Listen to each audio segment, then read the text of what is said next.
Welcome to Priya Thakur tutorials. आज की video का टॉपिक है biological species concept, speciation and types of speciation, allopatric, parapatric and sympatric speciation. So, biological species concept. This concept was advanced by Ernst Mayr in 1942. It defines a species as a population or a group of population, the numbers of which have the potential to interbreed freely among themselves in nature to produce viable, fertile young ones, but they can't produce viable and young fertile with members of other species. जो biological species concept है इसको Ernst Mayr ने दिया था इन 1942। और ये क्या define करता है कि जो स्पीशीज है that is a group of population, और we can say it is a population. अब इसके जो मेंबर्स होंगे उनका क्या पोटेंशियल होता है आपस में इंटरब्रीड करके वाइबल और फर्टाइल यंग वंस को प्रोड्यूस करने का, but they can't produce viable and fertile young ones with the members of other species. The species recognized on the basis of reproductive potential are known as the biological species or biospecies. The biological species concept does not apply to the asexual reproducing organisms. So जो biological species concept है वो asexual reproducing organisms के ऊपर apply नहीं होता है. The next term is speciation. The process of the formation of one or more new species from the existing one by evolutionary means is known as the speciation. Now let us discuss about the types of the speciation. There are mainly four types of speciation. These are allopatric, parapatric, sympatric and peripatric. So the first one is allopatric. The allopatric speciation is a speciation via geographical separation. It takes place with geographic isolation. The process of speciation that takes place when the members of the population are isolated geographically from each other, where they are unable to mate and hence genetic exchange is prevented or interfered, is termed as the allopatric speciation. So allopatric speciation में क्या होता है? It is the speciation via geographical separation.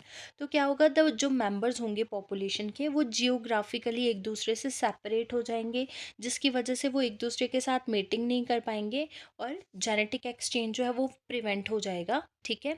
और उसकी वजह से क्या create होती है? Allopatric speciation.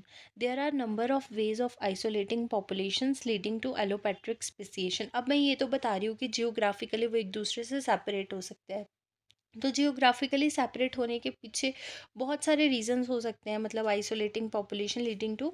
अब देखो नंबर ऑफ वेज कौन कौन से हो सकते हैं. From a river forming a new branch. मान लो कि कोई रिवर नहीं अपनी कोई नई ब्रांच बना ली है, तो वो जो आपस में मेंबर्स थे वो जियोग्राफिकली आइसोलेट हो जाएंगे. Erosion forming a new valley और a group of a species migrating to a new location without the opportunity to return, such as seeds floating to the islands across the ocean. मतलब ये सब चीज़ें कुछ भी हो सकता है. जियोग्राफिकल बैरियर्स जिनको हम कह सकते हैं कि जियोग्राफिकल बैरियर्स की वजह से. ठीक है. Allopatric processes are classified into two groups. अब देखो जो एलोपैट्रिक प्रोसेसेस हैं उनको हम टू ग्रुप्स में क्लासीफाई कर सकते हैं. The first one is if a new individual of a species migrate to a new geographical area, this is called a dispersal. ठीक है. डिस्पर्जल क्या होता है? अगर कोई न्यू इंडिविजुअल है स्पीशीज का, ठीक है, वो माइग्रेट कर जाता है इन न्यू जियोग्राफिकल एरिया, तो उसको हमने क्या बोल दिया? Dispersal. The second one is if a natural condition happens to physical separate species, this is called vicariance. ठीक है. अगर नेचुरली मतलब वो एक दूसरे से फिजिकली सेपरेट होते हैं तो उसको हमने क्या बोल दिया? वाइकेरियंस. अब एलोपैट्रिक स्पेसिएशन में हम एग्जांपल ले सकते हैं डार्विन्स फिंचेस की. The second type is पैरापैट्रिक speciation. Parapatric speciation occurs when subpopulations of the same species are largely isolated from each other, however have a small region where their ranges overlap. This could be caused by a partial geographical barrier or an uneven distribution of members of subpopulation. It has very less chances to occur. Parapatric speciation results in one or more distinct subpopulation that have small continuous overlaps in their biogeographic range and are genotypically dimorphic. Example ले सकते हैं हम एग्रोस्टिस की यहाँ पे, ठीक है. The next type is sympatric speciation. Sympatric speciation is the speciation without geographical separation. अब यहाँ पे सिम्पैट्रिक में कोई जियोग्राफिकल सेपरेशन नहीं होगी. It occurs without geographic isolation, that is by ecological or other isolations. It produces new species within a single population. So sympatric speciation के example हम ले सकते हैं kickled fish.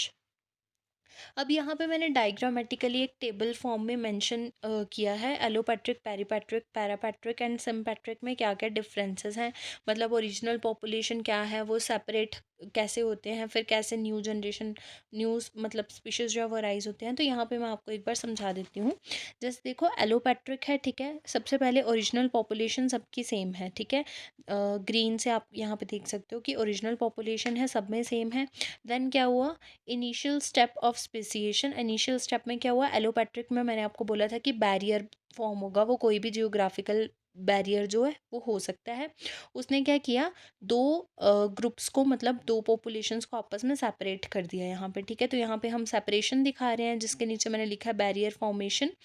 और पेरीपेट्रिक में सेम इसी स्टेप पे क्या हो रहा है, न्यू नीश एंटर, ठीक है. पेरीपेट्रिक में न्यू नीश एंटर कर जाएगा. पैरापेट्रिक में क्या होगा, न्यू नीश एंटर्ड, सेम यहाँ पे भी एक नया नीश एंटर हो जाएगा, ठीक है. सिम्पैट्रिक पैट्रिक में क्या होगा, जेनेटिक पॉलीमॉर्फिज्म होगा कि उसी में ही एक अलग से मतलब न्यू पॉपुलेशन जो है वो क्रिएट हो जाती है. थर्ड स्टेप आता है इवोल्यूशन ऑफ रिप्रोडक्टिव आइसोलेशन.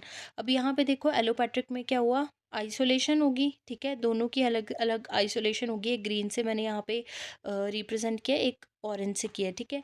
पेरीपेट्रिक में क्या होगा, सेम ऐसे ही इन आइसोलेटेड नीश, वो जो नीश बना था वो अलग हो गया उससे, ठीक है. उसके बाद पैरापेट्रिक में क्या हुआ, इन एडजेसेंट नीश, ठीक है. वहाँ पे भी एक नीश जो है वो फिलहाल है तो साथ में अटैच, बट वो वाली पॉपुलेशन जो है वो बाकी पॉपुलेशन से अलग हो गई है, ठीक है. और यहाँ पे सिम्पैट्रिक में क्या होगा, यहाँ पे तो कोई सिम्पैट्रिक में तो देखो कोई जियोग्राफिकल मतलब बैरियर नहीं होगा, कोई जियोग्राफिक आइसोलेशन नहीं हो रही है, पॉपुलेशन के अंदर ही एक नई पॉपुलेशन क्रिएट हो रही है. तो यहाँ पे इस स्टेप में सिम्पैट्रिक में क्या होगा, विद इन द पॉपुलेशन ही एक न्यू नीश मतलब कह लो कि क्रिएट हो गया, ठीक है. लास्ट स्टेप है new distinct species after equilibrium of new ranges. तो सब में क्या हुआ, स्पेसिएशन हो गई, ठीक है.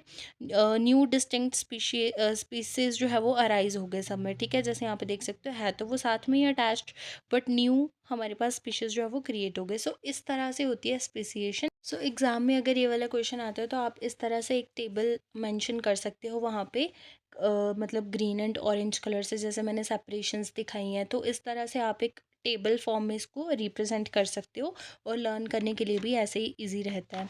So this is all about the biological species concept and types, allopatric, पैरापैट्रिक, sympatric and speciation.